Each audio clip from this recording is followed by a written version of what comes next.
So, thanks for hanging around towards the end of the day, which has turned out to be quite a long day, I think, but very interesting. When I started this off, I had grand plans to give you 19 ways, and when I finally got the 19 ways into a presentation, it turned out about 150 slides. So I've crushed it down a little bit.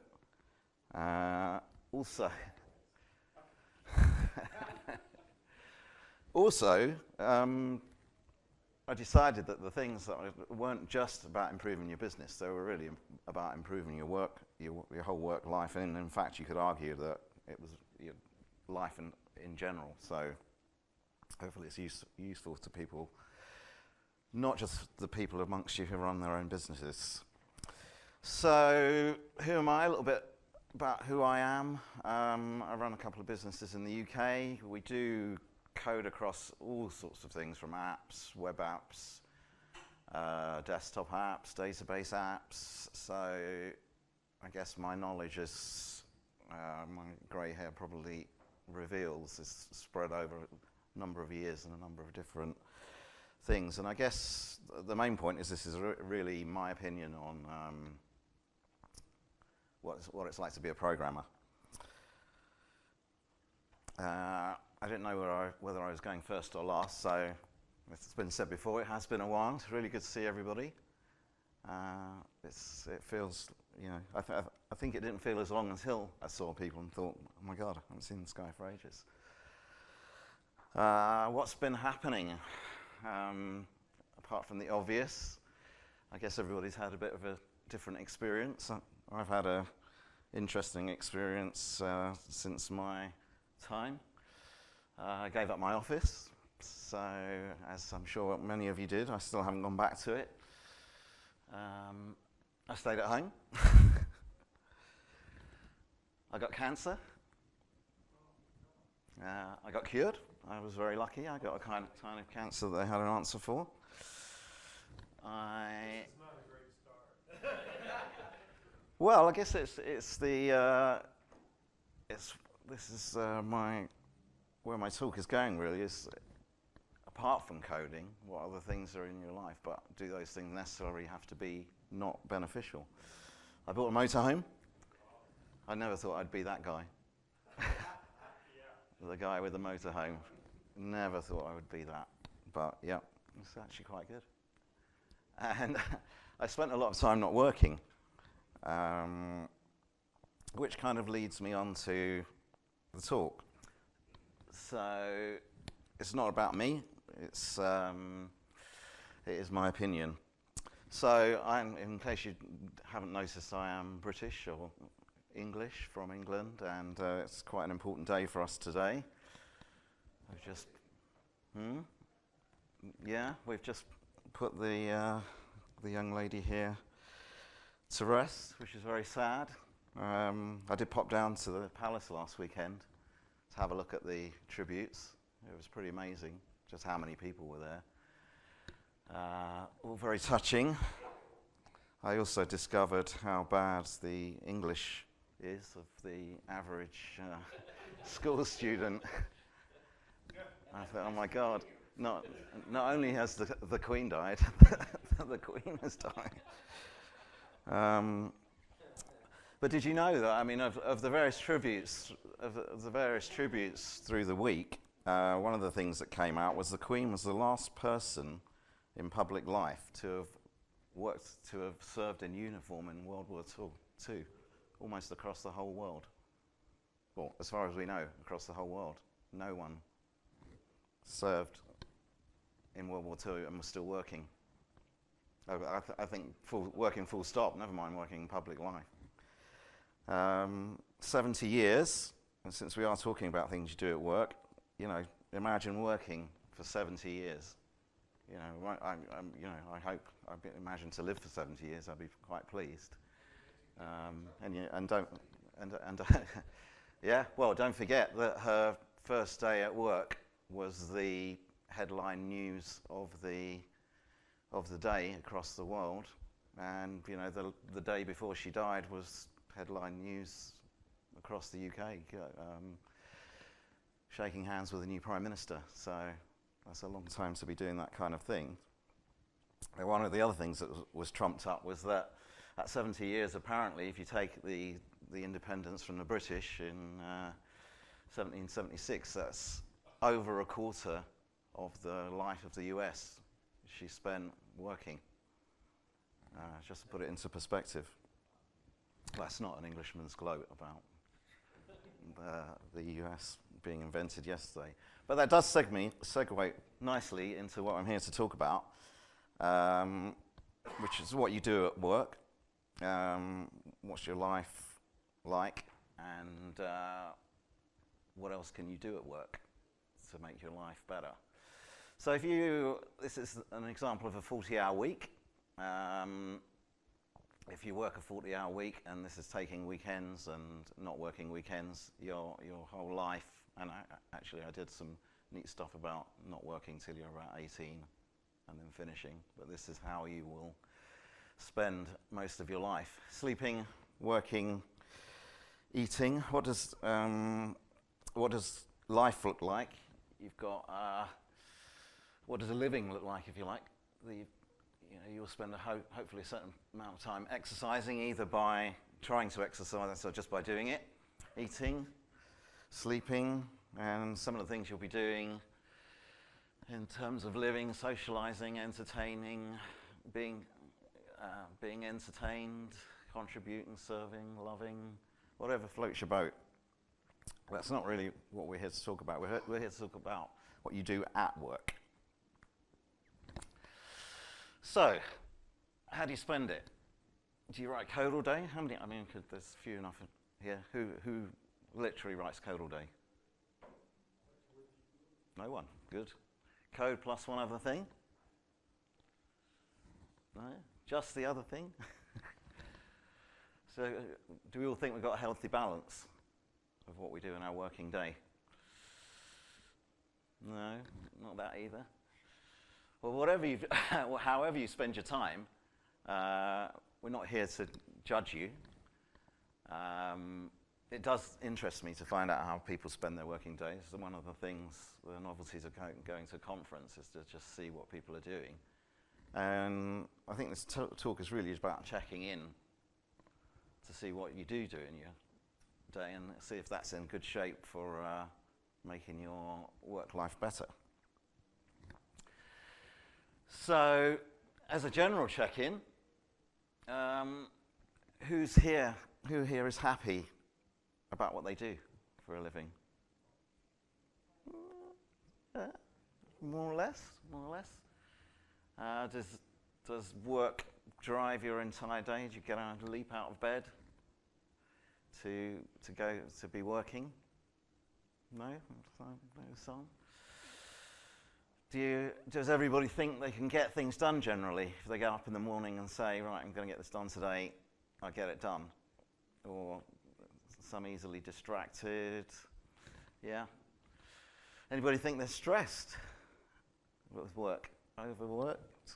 Thank you, Jeremy.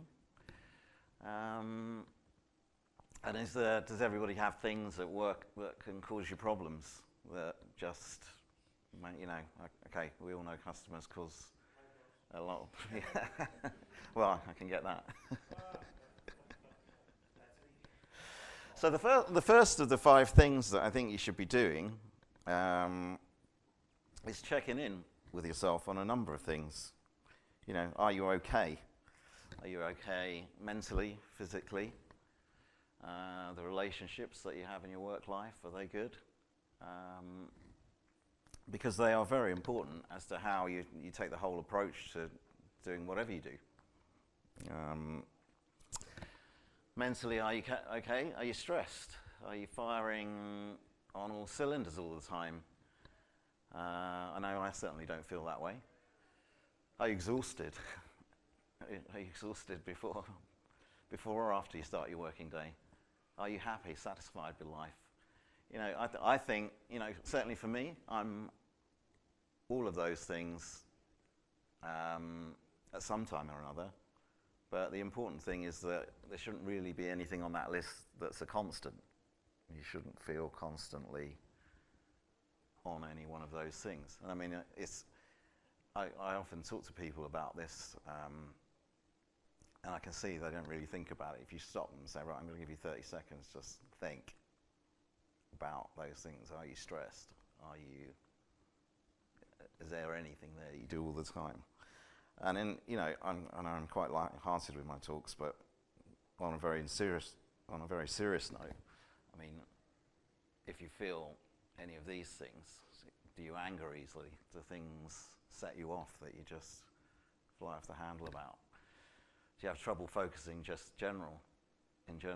Do you have things that you know you really should do, but you just don't do them, or you just don't feel like doing them?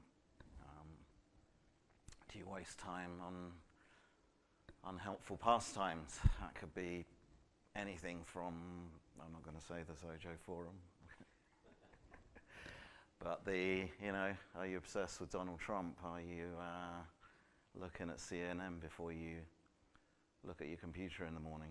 Do you feel like you're stuck?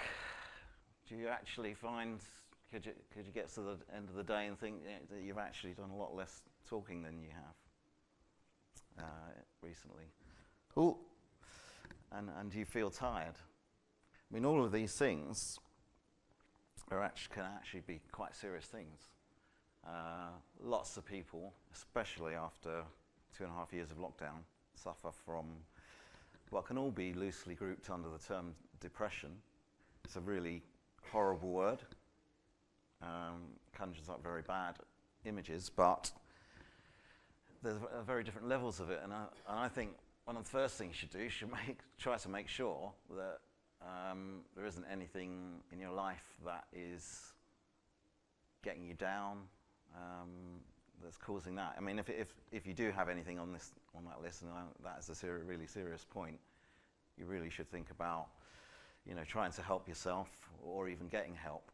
I mean, it's these days so easy to find talks, meetups, podcasts, anything that generally anything that you can do that is growth for you will help with any of those symptoms. Exercise is a great thing, not the sort of thing that everybody wants to do. Staying away from things which you come to the conclusion causes these things is very good, even just to test that is what's setting you off. But ultimately, you need to be okay. You can't help anybody else if you're not okay. So the first thing to do is check in with that. And since I've said this quite seriously, there are things you can look up, and obviously you'll get these slides. So if you think there's anything there, or if you think you know somebody who has those symptoms, it's well worth doing. Anyway, you've all seen the whole point of doing the check-in and making sure you're okay is that you can't help anybody, and as they say in every single flight leaflet, you should put your own mask on first, sort yourself out before you try to sort somebody else out. Okay, physically, are you okay? I know that's a touchy subject, but the breaking news, you are a living, breathing organism, very finely tuned mass of blood, brain, oxygen, chemicals, water, and obviously our brains are the most important thing in our body. That is entirely organic, and how good you can program in a day is very much down to how fit you are, how much oxygen you're getting in, how much water you're taking in. It really does. Anybody who thinks it doesn't have an effect is seriously wrong.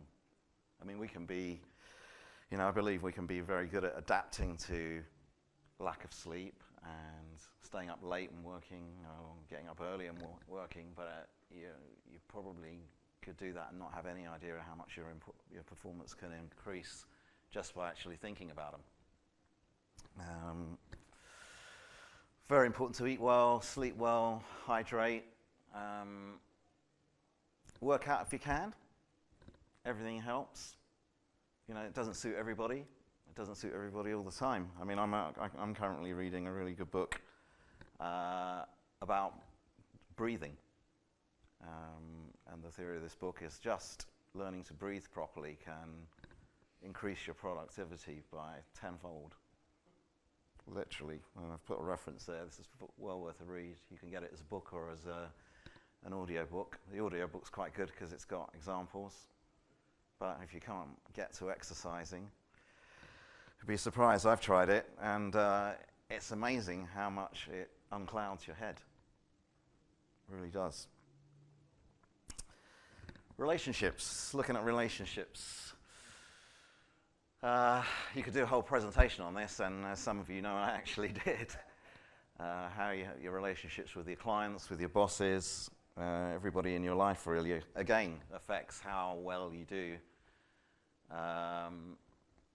With everything, almost everything to do with writing software. You know, some of us are writing software for ourselves solely. It's only for us to use. You know, it's a very small minority. Nearly everybody has a boss. Everybody has a customer, whatever you call them. How you see them, what your empathy is towards them, and even your mood has a massive effect on how effective you are as a programmer. You know, my take is, in any relationship, try to be good and try to look for the good in everybody you deal with. It's not always that easy. Give everybody the benefit of the doubt, at least to start with. Because every relationship is a dance. You know, you may think, oh, I can't affect that person, but you know, if you two people there, I start approaching you, you'll start backing away. So you won't. No, I like you. I like you. But a lot of the way relationship forms can be just about how you're presenting yourself, not about how the other person is presenting themselves. If you have got particular people, and I've not really meant somebody who hasn't got a toxic person or hasn't known a toxic person. If you think there's somebody that after all this you decide, you know, this person is really not good for me, whether that's a client or whatever, stay away from them. Stay away from them. Again, if only for a test, to see if it fixes something for you. If you're interested, one of the things I can really recommend is these guys, which is Johnny and AJ. They run a podcast called The Art of Charm, and they actually have turned it into a whole business, and you can go and do a weekend with them. You can do an online course with them, and I can't tell you how much I recommend their stuff. If you listen to a couple of the podcasts, they have really famous people talking about how they've improved themselves. Wholeheartedly recommend listening to a couple of their podcasts. You definitely get something out of it. So that's checking in with yourself. The next thing I think will help a great deal is to think about measuring your performance. So what do I mean by that? It's very easy, you know, especially in smaller businesses, you plod away. You don't really think about how well you're doing. You can measure your performance against, okay, have I made a client happy today? I know I did that for many, many years. You don't really look at just how well you're performing yourself. You can look at what type of person you are. I've got a bit about that later. I don't know if anybody's heard of Belbin's roles. Belbin has a theory that there are something like 9 different types of people. I've got a slide on this after, so I can talk about that. You know, is your head easily turned? Do you start jobs before you finish them? Do you finish them on time? All of the above. It's okay to be whoever you are, but it's really useful to see, put some measure on what you're doing. So the Belbin roles that I mentioned, there are these 9 things, and you could go online to this address and do the test. They have a test online. And the upshot is, and I won't go, again, this is another thing you could do a whole talk on. The upshot of it is that all of these types of people who we're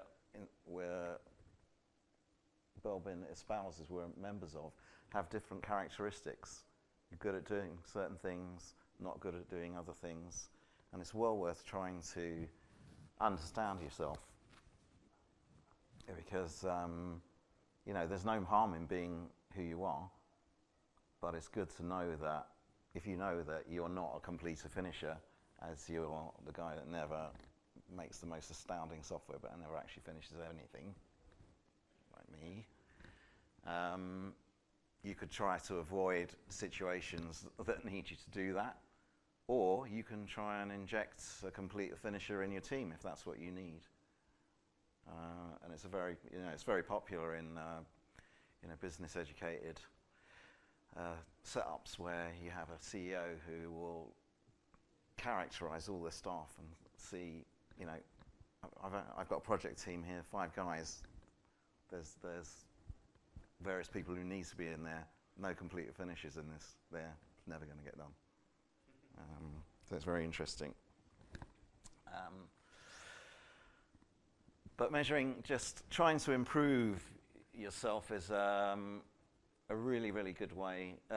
Measuring is a really good way to try and improve yourself. You don't need to boil the sea. You don't need to set out to do things. You can start with a small measurements of what you're trying to do. Just set yourself a little task to measure some aspects of what you do, whether it's how many projects you've worked on in any given day, how many things you've completed, how many people you've spoken to, all of these things. And the measurement comes across a lot of the other things that I'm going to talk about, so I won't go into too much detail there. It is okay, one of the things that can come out of measuring yourself is that you could do with doing less. And definitely something I found over my last 2 or 3 years, that my life improved massively and my productivity improved by doing less, which sounds crazy, but doing less gives you more time to think, gives you more time to be productive when you're actually doing something. And it does, I lived a life as an independent programmer where taking a break almost felt like a crime. But, in my later years now, I think taking a break is, it would be a mistake not to. So there you go. This one's specific to our kind of people, whatever kind of people you could talk about. Examine other people's software. A very useful way to spend your time. I've not met many people who have, and by other people's software, what I mean is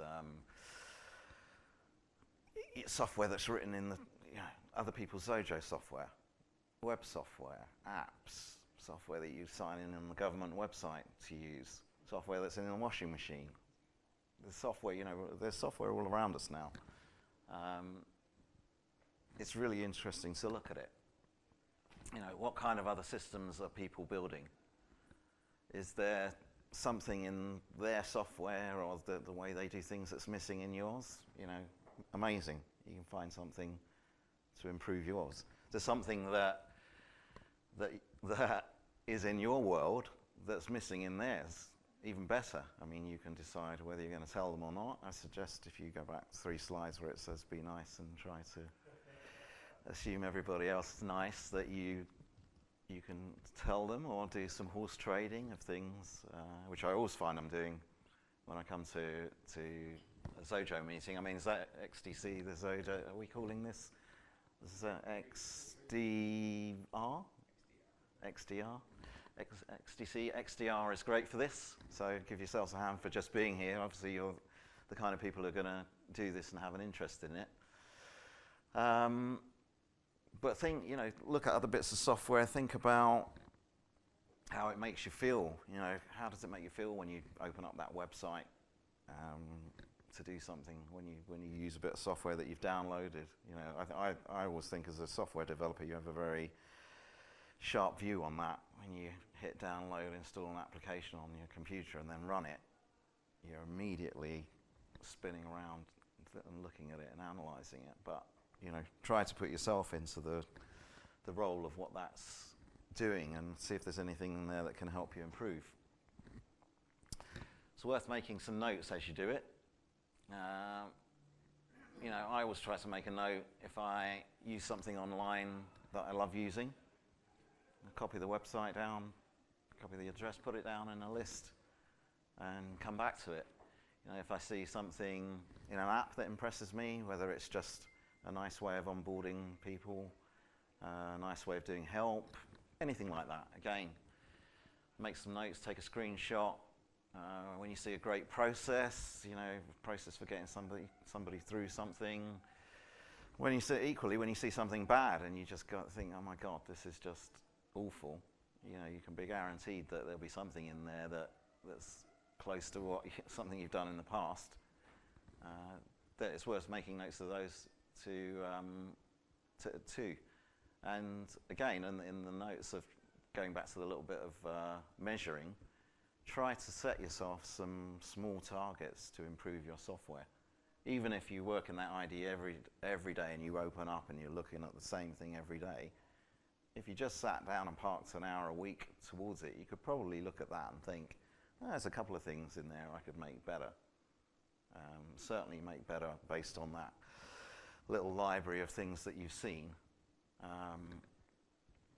Try it, set some targets, improve your work. Anything that you do on that not only makes you feel great and makes you feel like you've actually improved, it will be noticed by the people who use your software immediately. And it will make them feel like, there's somebody there. They're thinking, the ticker's going, they're modernising. And don't forget, as software developers, it's not just about how you feel about yourself, it's how your customers feel about you, how the people you're working with feel about you. And I've never met anybody who couldn't improve their own software this way. It's worth mentioning specifically to Xojo that there's a really important, I've seen and I've had a conversation several times since I've got here and actually done a few web talks with people about this over the last few weeks. We're all using a tool that produces arguably 4 or 5 very different types of applications. You know, we've got the Xojo app that you build for the desktop. It's not the same as an app which is written for a web. It's not the same as an app that's written for a mobile device. None of you know, you may be led to believe that Eddie's electronics is identical on the web, on your desktop, on your mobile device, but really in the real world out there, that isn't the case at all. And actually, when you're, you know, I often talk to people who develop for desktop and they talk about web, but they're clearly framing it in the world of their desktop app. They're not, because they're not web developers, they just don't get what a web app really is supposed to do. And what it, not, you know, you can obviously, if you really want to make just a web version of your app, you can do that, but an actual web developer will understand things about sessions and about authentication and about what kind of apps you need to do that your average desktop person would be totally unaware of, and completely vice versa. It's quite hard to grab somebody who's used to coding on the web, try to get them to make a desktop app, because their brain is just completely blown away from that. But the more that you understand about the different types of software, you know, the better developer you'll be. You may not use them, but you'll certainly be able to formulate solutions for your clients a lot more effectively. Because I believe actually that in the world we're in today, you might well have something that you're doing that needs all of those things, and you won't need a web app to go with your system that does exactly the same thing as a desktop app. You'll need a web app to address a specific case. Let's say you might have 10 administrators that need the desktop app, but 10,000 users who need a web app. And then you might have 50 other users who are not as distant as a web user, never going to use it on the desktop because they don't use desktops, but they might need a mobile app. And you might end up with those 3 apps doing 3 completely different parts of the same software solution. And again, it helps you produce a better solution, helps to produce joined up solutions, and I think especially we're very lucky to be using an IDE that can just press a button and produce any of these things. So we can all benefit by being experts in joining up software, I think. Talk to other developers. Again, you're all here, so we can all give yourselves a pat on the back. But yeah, definitely, don't just, everybody, no matter who you meet, they'll have something that can help you, and you'll have something that can help them. Find out what they do. Find out how long they've been doing it, what type of solutions they have. A look at their, ask them what challenges they have. What do you do? Oh, okay, that's great, sounds great. Oh my God, okay, you deal with medics. That must be quite hard because it's a bit of that's a hardcore solution. You can't get that wrong. Try and talk to each other, and again, it will come from the doing things like looking at the art of charm and improving your own openness, that you'll be able to have better conversations with other people, and it's a big self-perpetuating upward spiral in terms of finding out about people. You've got lots in common with people. Very interesting to talk about if you can get close enough to talk to somebody about what they charge, and I've never found anybody at a conference that wasn't willing to say what they charge. It's very interesting stuff. How they make the money. They're making 10 times more than you, 10 times less than you. Very interesting to know. How much they get done in any given space of time. You've written that out. How long did that take you? You can be shocked to find out, I wrote that in a week, and you're thinking, oh my God, I've been writing this thing for 3 months, or it took me 10 years to write that, and you're thinking, wow, great. Obviously, there's ways you can do this. Turn up at conferences, grab some people that you know and do a Zoom call. Jeremy has introduced me to doing a bit of that. Amazingly effective. Meetups. The world is full of meetup platforms that you can jump in, and believe me, there are so many programmer meetups in every city if you look them up, where people just go along, turn up, even if you're not going to find any Xojo users there. There'll still be coders there. Forums, yeah, it's interesting. I think forums are, in my opinion, they're not chat rooms. They should be it's not the sort of place where you have a discussion. They should be for solving problems. But yeah, it's another valid way to at least find people that you might want to pull to one side and say, hey, I read that you were doing this software. I do something similar. You fancy having a Zoom chat about it one day? So again, all valid stuff. Don't be frightened to show and tell. Show your stuff. Tell them what you do. And obviously, if there are 4 of you and you've done your show and tell, the thing that you should be if you've shown and told, you need to shut up, look and listen, look and listen, look and listen. Let them show and tell. Really important. Okay, we're getting to the end. Talk to your users and customers. Again, another one that you could do a whole talk about, and I have done.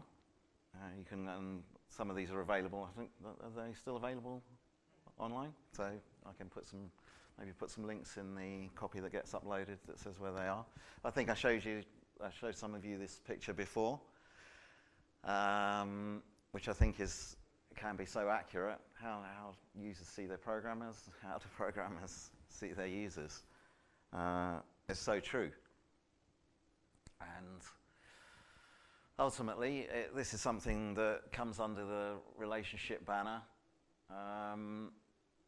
With your users, I think in my talk, I say that everybody's after the same thing, a nice, happy, easy life where they get up in the morning and achieve something and go home. And when you look at it, your users and customers just want that. They don't want to make your life a misery. You don't want to make their life a misery, but quite often you end up doing exactly that. But the best way to avoid doing that is to try to talk to them, try to get to know them, try to understand them, what makes them get up in the morning. Ask them what they think of your work. Ask them for some feedback. Nothing to be frightened of. Do they, ask them what they think of the money that they spend with you. People love to be asked that stuff, and whenever I've done it, no matter how positive or negative their responses are, I've always been super pleased to hear it. Try to make yourself easy to understand to them. We all know what level our users are. There's no point in bamboozling them with tech talk about how things are. Sometimes, we do that just by second nature because we're so used to it, and we're babbling away. We don't realise they don't understand a word of what we're saying. So, the simplest way of doing that is go in short bursts and check in. Right, did you get that? I said we're going to use. I think I had another slide which said, right, you want a web form. Well, I was thinking of using a semi-agile development process with 7 sessions of feedback to develop this, and then say, do you know what that means? Nope. Because again, the greatest, I've always found that with the people that work with the developers, people love developers who speak plain English. They love it, and they go back to them when they want to get something done. Try to make them feel like you care. Okay, I'm going to race a bit now. Position yourself. This is a very interesting one. Position yourself or be positioned. The world today is all about positioning, I think. It's the thing of the 2000s, I think, of the last 20 years. Information is everywhere now. You've got the news, you've got the internet, anything you want to find out, you can find out. Yet, I still think, can you get a straight piece of news anywhere? You can't. I mean, a typical example, I didn't find the article, but, this is how it works. The actual thing that happened today was that the government announced they're going to spend $8 billion on welfare. Wow, great. You'd think, okay, I'm going to go online and I'm going to pick up a newspaper, I'm going to go on social media and read about that. That's not what ends up on social media, or it doesn't even end up on the front page of the news. What ends up on the front page of the website is, Dr. Expert says the government's budget not nearly enough. You haven't even got the 8 billion in there. You'd think, okay, for 8 billion, you might at least run the first hour's news report to say this, the government are going to spend 8 billion. But this is a great example of positioning. And this is exactly what happened. And I'm not suggesting that anything that drastic is happening in your life. But it's very important to think about who you are, I think. What type of person do you think you are? Do you think you're the geeky programmer guy who can write solutions? Are you the JSON guy? Are you the go-to guy? Unfortunately for my dad, he still thinks I'm the can you plug my TV into the mains guy? Can you install software on my laptop guy?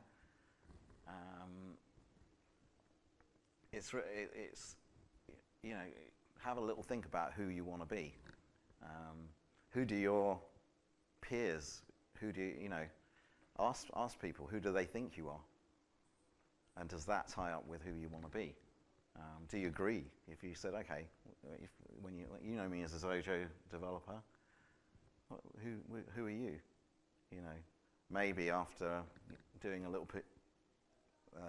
few bits of positioning, taking some positioning moves, you might go from a Xojo, being as though that's the Xojo guy who, oh no, that's the guy who talks about things other than Xojo. That's positioning. You know, I actually had an instance just this week before I left. My son he's been doing a job in his holidays from university, and he said, "Oh, I got lunch with the boss."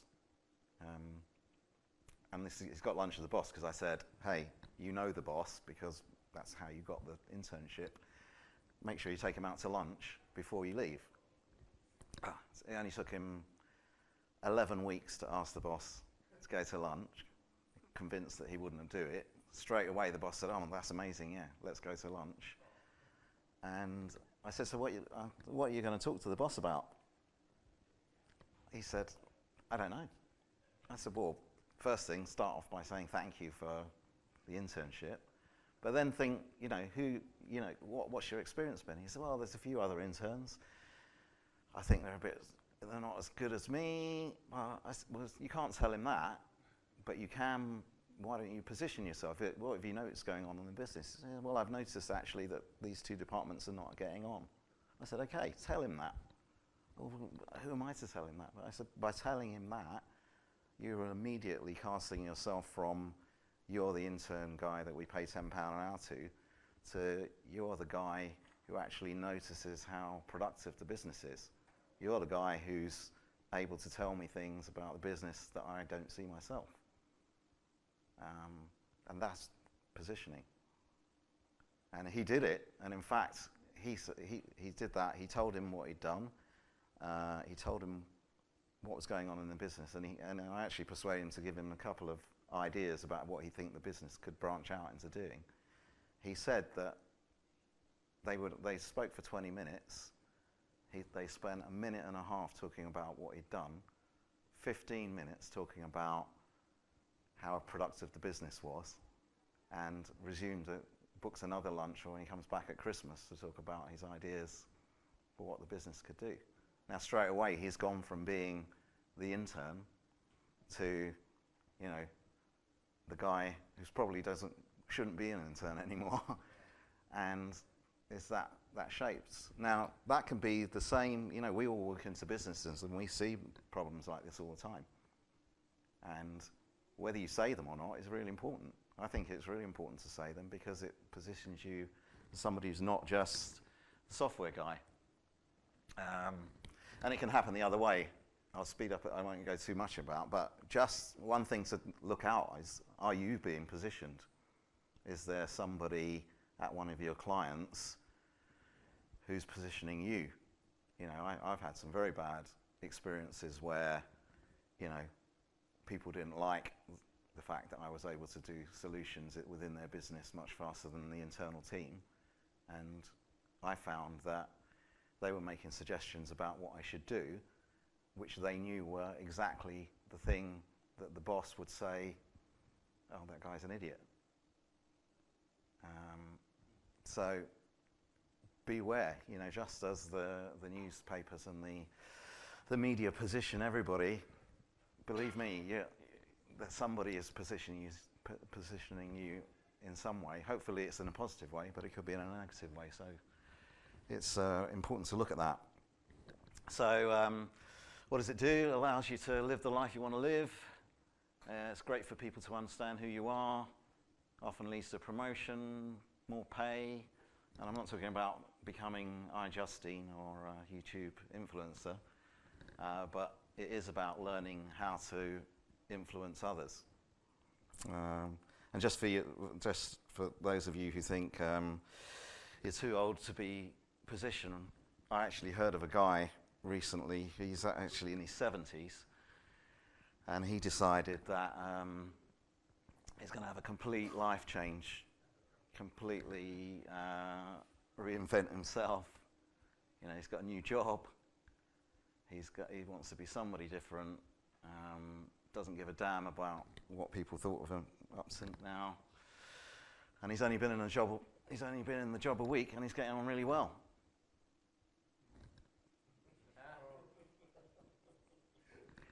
But that's positioning yourself.